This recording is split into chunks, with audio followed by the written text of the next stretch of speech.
سب سے پہلی بات کہ اللہ تعالیٰ نے مقام اور مرتبہ عورت کو بھی دیا ہے، مرد کو بھی دیا ہے۔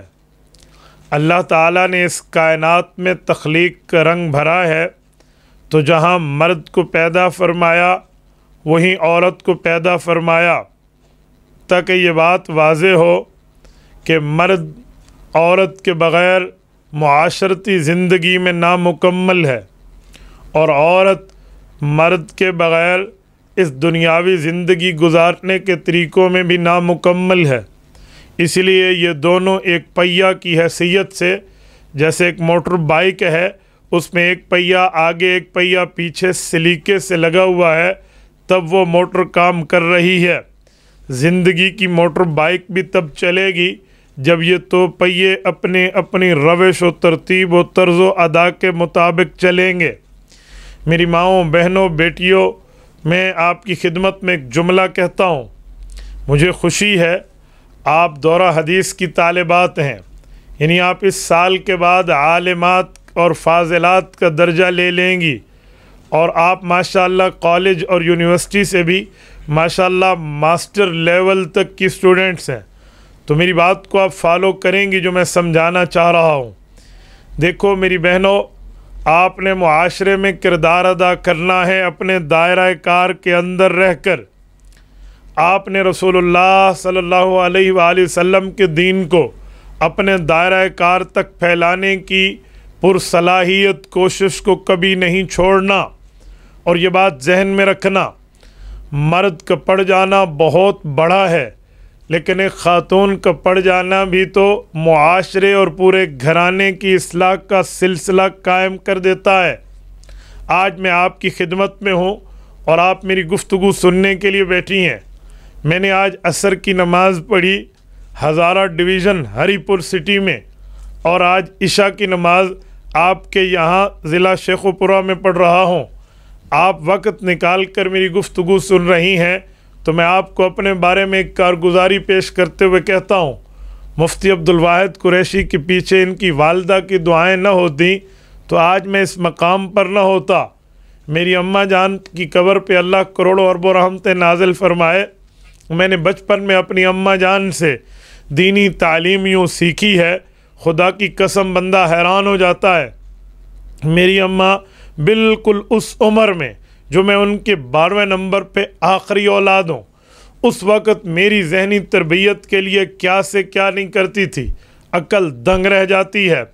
میری اماں مجھے سناتی کہ بیٹا اللہ پاک اور شیطان، یہ جو شیطان ہے یہ اللہ کے مخالف ہے، شروع دن سے ہے۔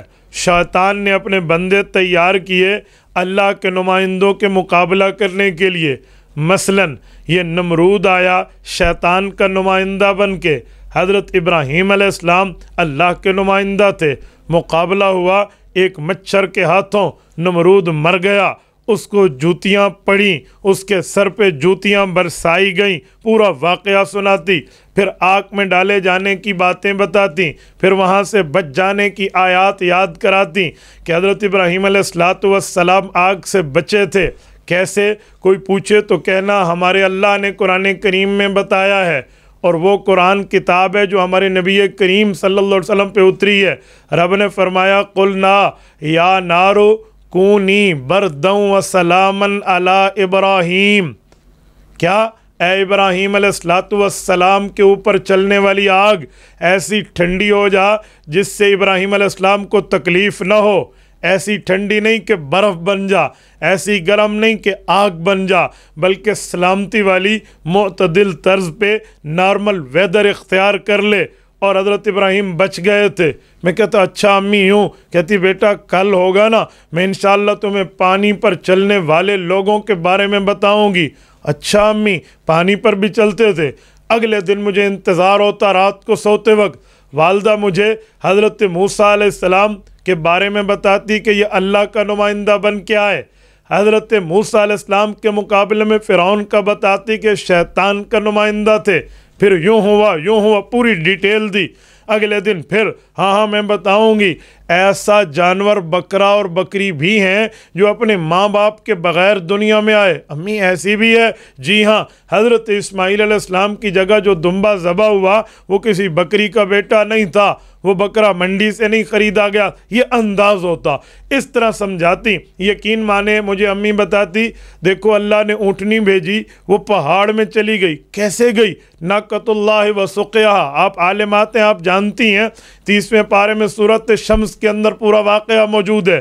یہ سناتی ابو جہل شیطان کا نمائندہ، رسول پاک علیہ السلام اللہ کی بہترین نبی اور بہترین مخلوقوں کے سردار یوں بن کے آئے، یہ بتاتی، جنگ بدر سناتی، یہ باتیں میرے ذہن میں یوں نقش ہو گئیں۔ رب جانتا ہے، آج میں تفسیر قرآن پڑھنے کے لیے قرآن کریم کی آیات کی شرح دیکھوں، مجھے اپنے اماں کے واقعات یاد ہوتے ہیں جو آج میں ازبر سنا دیتا ہوں۔ میری بات کا مطلب ایک عورت کا پڑھ جانا، ایک گھرانے کا پڑھ جانا، ایک عورت کا پڑھ جانا، ایک معاشرے کا پڑھ جانا، ایک عورت کا پڑھ جانا، ایک خاندان کا پڑھ جانا ہے۔ میں یہ بات مانتا ہوں کہ مرد کا پڑھنا بہت بہتر، لیکن عورت کا پڑھنا بہترین ہے۔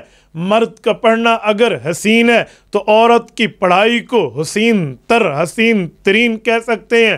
اس لیے خواتین میں پڑھائی یہ زیادہ توجہ دینی چاہیے۔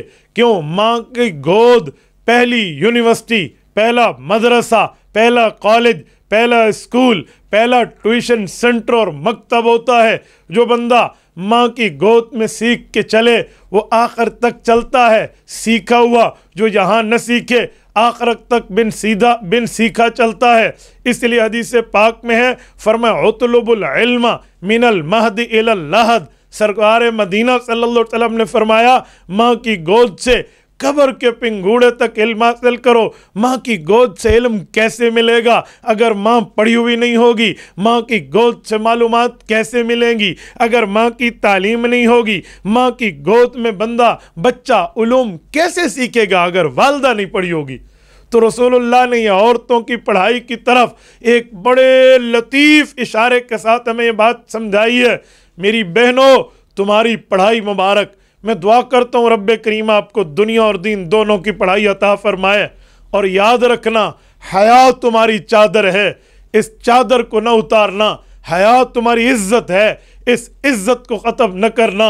عورت کا پردہ اس کی زینت، اس کی عزت، اس کا احترام، اس کا اکرام، اس کا مقام، اس کا مرتبہ، اس کی حیثیت، اس کی ویلیو، اس کی دینی صلاحیت ہے۔ اگر اس نے اس پردے کو ختم کر لیا وہ بے عزت طرح بن کے، اور پردے کو چھوڑ دیا وہ بے اکرامی کی طرح بن کے بے احترامی کی شکل اختیار کر لے گی۔ اللہ پاک ہماری ماؤں بہنوں کو اس سے محفوظ رکھے۔ تبارك الذي نزل الفرقان على عبده ليكون للعالمين نذيرا